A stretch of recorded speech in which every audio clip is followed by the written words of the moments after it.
दोस्तों, inter pass 25,000 रुपए मुख्यमंत्री कन्या उत्थान योजना के तहत जो मिलता है उसके लिए जो है आवेदन शुरू कर दिया गया है। अगर आपके घर भी कोई गर्ल्स है और 2024 में इंटरमीडिएट उत्तीर्ण किया हुआ है, इन द सेंस अगर वो फर्स्ट है, सेकेंड है, थर्ड है, उससे कोई मतलब नहीं है, बस वो पास होनी चाहिए, उत्तीर्ण होनी चाहिए, तो वो जो है 25,000 रुपए के लिए एलिजिबल है। और इसके लिए जो है पोर्टल को ओपन कर दिया गया है, इसका ऑनलाइन शुरू कर दिया गया है। कैसे आपको जो है मुख्यमंत्री कन्या उत्थान योजना इंटरमीडिएट 25,000 के लिए ऑनलाइन अप्लाई करना है, स्टेप बाय स्टेप मैं आपको जो एक लाइव फॉर्म फिल करके बताऊंगा, ताकि आपको फॉर्म फिल करने में किसी प्रकार की मिस्टेक ना हो और आप इजिली जो है फॉर्म को अप्लाई कर सके और आपके अकाउंट में जो है 25,000 रुपए का जो राशि है भुगतान हो सके।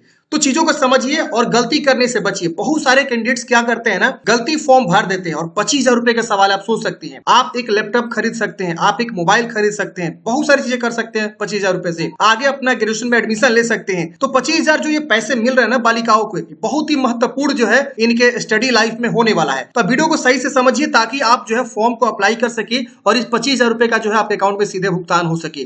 तो वीडियो को सही से देखिए ताकि आपको कोई भी दिक्कत ना हो। पहले हम बात करते हैं इस फॉर्म भरने का जो लास्ट डेट है वो क्या है। तो 15 मई 2024 निर्धारित किया गया है। 15 मई 2024 तक आप जो है फॉर्म को अप्लाई कर पाएंगे। और इसमें कौन लोग फॉर्म भरेंगे, थोड़ा सा मैं एलिजिबिलिटी बताता हूं। जो कैंडिडेट्स 2024 में इंटरमीडिएट उत्तीर्ण किया हुआ है, भले वो फर्स्ट डिवीजन से उत्तीर्ण किया हो, सेकंड डिवीजन से उत्तीर्ण किया हो या थर्ड डिवीजन से उत्तीर्ण किया हो, उन सबको जो है यहाँ पे पैसे मिलेंगे और सिर्फ गर्ल्स को यहाँ पे पैसे जो है मिलते हैं। और इसमें फॉर्म भरने के लिए डॉक्यूमेंट्स क्या चाहिए, तो देखिए डॉक्यूमेंट्स में आपको जो है ना मैट्रिक का मार्कशीट लगेगा और आधार कार्ड लगेगा। इसके अलावा आप अपनी इंफॉर्मेशन जानकारी भर के जो है फॉर्म को सबमिट करेंगे। तो चलिए समझते हैं कि कैसे आपको फॉर्म को भरना है। इसके अलावा कोई भी आपको जो है एक्स्ट्रा डॉक्यूमेंट्स नहीं लगने वाला। हाँ, एक चीज बहुत इंपॉर्टेंट बात है, बात यह है कि आपका अकाउंट जो है आधार से लिंक होना चाहिए, ये विशेष ध्यान होना चाहिए। डीबीटी लिंक अलग चीज होती है और एनपीसीआई लिंक अलग चीज होती है। तो एनपीसीआई लिंक आपको कराना होता है। देखिए यहाँ लिखा हुआ है, किसी भी योजना हेतु आपका आधार बैंक खाते से सीड है, डीबीटी के लिए नहीं है, तो कृपया अपना आधार बैंक खाता को सीड करा ले,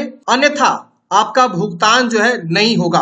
तो ये विशेष ध्यान देना है, जो भी छात्र छात्राएं यहाँ पे फॉर्म भर रहे हैं, कोई भी योजना हो, भले वो स्कॉलरशिप हो या और किसी प्रकार की योजना आप लेते हैं, तो उनके लिए आपको जो है आधार सीड करा लेना बहुत ही जरूरी होता है। अगर आधार सीड नहीं रहेगा आपके अकाउंट में 1 रुपया नहीं आने वाला है, फॉर्म भर दीजिएगा उसके बावजूद भी। तो क्योंकि यहाँ पे जब आप फॉर्म भरेंगे ना तो आपसे अकाउंट नंबर मांगेगा ही नहीं, सिर्फ आपसे आधार नंबर मांगेगा और आधार में जो अकाउंट ऐड होता है उसी पे पैसे आ जाते हैं, समझ रहे ना। तो ये जो है इनका माध्यम होता है, इसीलिए बोल रहे हैं आधार को सीडेड करवा लीजिए बैंक से। तो जो भी आपका अकाउंट है आप उसको सीड जरूर करवा लीजिएगा, ये इंपोर्टेंट पॉइंट है। और आपका मैट्रिक और आपका आधार कार्ड एक जैसा होना चाहिए, ये मैं बार बार शुरू से बोलते हुए आ रहा हूं। ये अगर एक जैसा नहीं रहेगा ना तो फिर आप जो है आगे चल के आपका पेमेंट रिजेक्ट हो जाएगा, आपके पैसे नहीं आ पाएंगे। तो ये आप समझ गए ओवरऑल जानकारी। अब आइए समझ आते हैं कि कैसे आपको फॉर्म को भरना है। तो आप मेधा सॉफ्ट की वेबसाइट पे भी आके यहाँ पे आप देखेंगे, यहाँ पे आपका रेशन का जो है ओपन कर दिया गया पोर्टल 2024 वाला। तो आप यहाँ पे क्लिक करके फॉर्म को अप्लाई करेंगे। एक और यहाँ पे इंटर पास ही मेधावृत्ति योजना का लिए आवेदन होता है, जिसमें 15,000 किसी को 10,000 मिलता है, ये अलग है। इसमें 25,000 मिलेगा और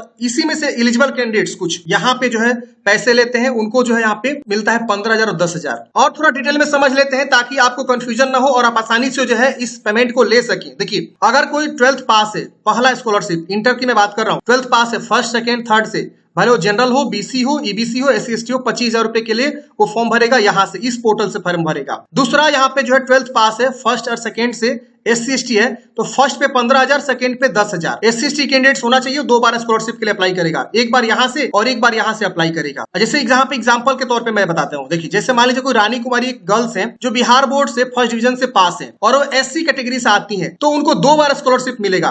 पहला कन्या उत्थान योजना के तहत 25,000, जो ये इस पोर्टल से फॉर्म को भरेगी, यहाँ से अप्लाई करेगी। दूसरा मेधावृत्ति के तहत 15,000 मिलेगा, जो कि यहाँ से वो फॉर्म भरेगी। देख रहे हैं ना। तो इस तरह से जो है रानी कुमारी को 40,000 रुपए जो है स्कॉलरशिप यहाँ पे उनको मिलने वाले हैं और ये सभी स्कॉलरशिप जो है लड़कियों को ही मिलता है। तो इन दोनों में अंतर आप समझ गए, क्या अंतर है। चलिए हम आपको इसके लिए फॉर्म भर के बताते हैं और मैंने आपको ना लिंक भी डिस्क्रिप्शन बॉक्स में प्रोवाइड कर दिया है। आप क्लिक करके यहाँ पे आ जाएंगे, सारी जानकारी को पढ़ लेंगे।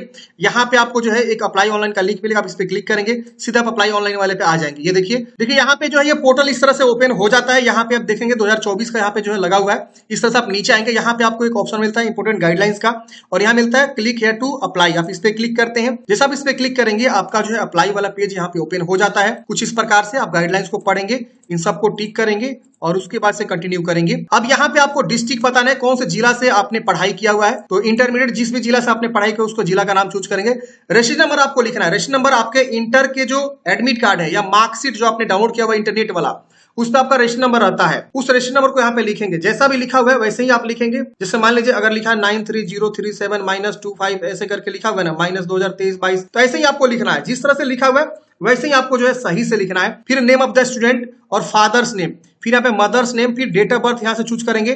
टोटल मार्क्स आपका इंटर में कितना प्राप्त हुआ है और आप मैरिड है कि नहीं है, नो कर दीजिएगा। यहाँ पे रोल नंबर लिखना है और नेम एज पर आधार कार्ड पे किस तरह से नाम है इसको यहाँ पे लिखना है। उसके बाद से आपका जेंडर फीमेल रहेगा, आधार नंबर लिखेंगे, डेट ऑफ बर्थ अगेन दोबारा लिखना है और ध्यान रहे यहाँ पे दोनों एक जैसा होना चाहिए।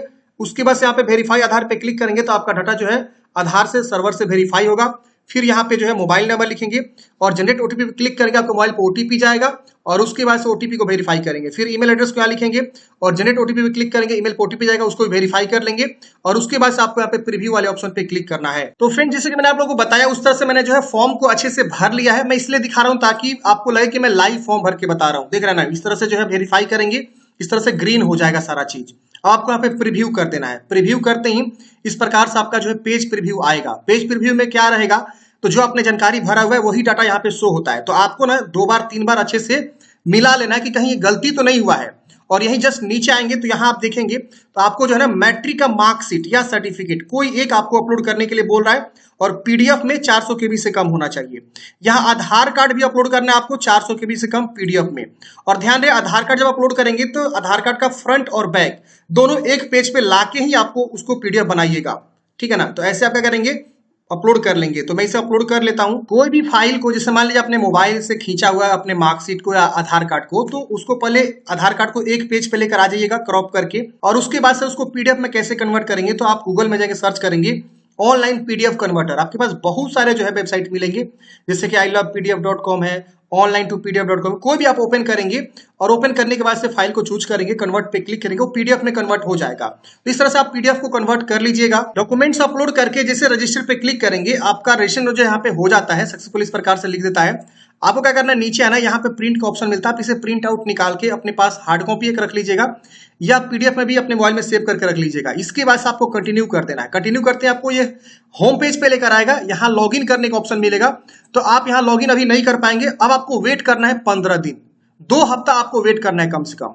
2 हफ्ता वेट करेंगे तो होगा क्या कि आपका डॉक्यूमेंट्स वेरीफाई होगा, मतलब जो भी आपने यहाँ पे डाटा दिया हुआ है इनको, अपना आधार कार्ड, ये जो भी मैट्रिक का मार्कशीट वगैरह है वो वेरीफाई होगा, आपका अकाउंट वेरीफाई होगा, आपका आधार कार्ड वेरीफाई होगा, आपने सही में जो है इसके लिए एलिजिबल है कि नहीं वो सब वेरीफाई होगा।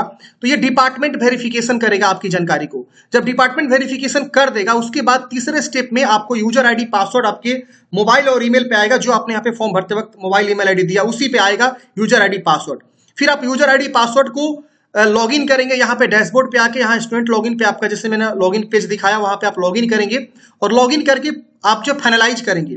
फाइनलाइज करने के बाद से फ्रेंड्स क्या होगा, चौथे स्टेप में आपके अकाउंट में पैसे भेज दिए जाते हैं 1 से 2 हफ्ता या 3 महीने बाद, ऐसे भी होता है। तो आपको अब वेट करना है, आपके मोबाइल पे यूजर आईडी पासवर्ड आएगा, लॉगिन करके फाइनलाइज कर देना है बस, डॉक्यूमेंट्स को वेरीफाई करके। इस बीच आप जो है आवेदन की स्थिति को भी चेक कर सकते हैं। इसके लिए अभी जो है बहुत जल्द यहाँ पे इंपोर्टेंट लिंक्स वगैरह आएंगे। जब इसका आपने आवेदन कर दिया है तो उसका आवेदन की स्थिति को भी आप चेक कर पाएंगे रजिस्ट्रेशन नंबर से। रजिस्ट्रेशन नंबर क्या रहता है, तो जो आपका मैट्रिक का इंटर का जो रजिस्ट्रेशन नंबर है आर से जो स्टार्ट होता है उसको आप डालेंगे और डाल के जो है आप आवेदन की स्थिति को चेक कर पाएंगे। तो अभी यहाँ पेज एक्टिवेट नहीं हुआ, आवेदन की स्थिति को चेक करने के लिए बहुत जल्द एक्टिवेट हो जाएगा। और साथ ही साथ कौन कौन एलिजिबल है उसका लिस्ट यहाँ पे नहीं आया हुआ है, बहुत जल्द उसका भी लिस्ट यहाँ पे आ जाएगा।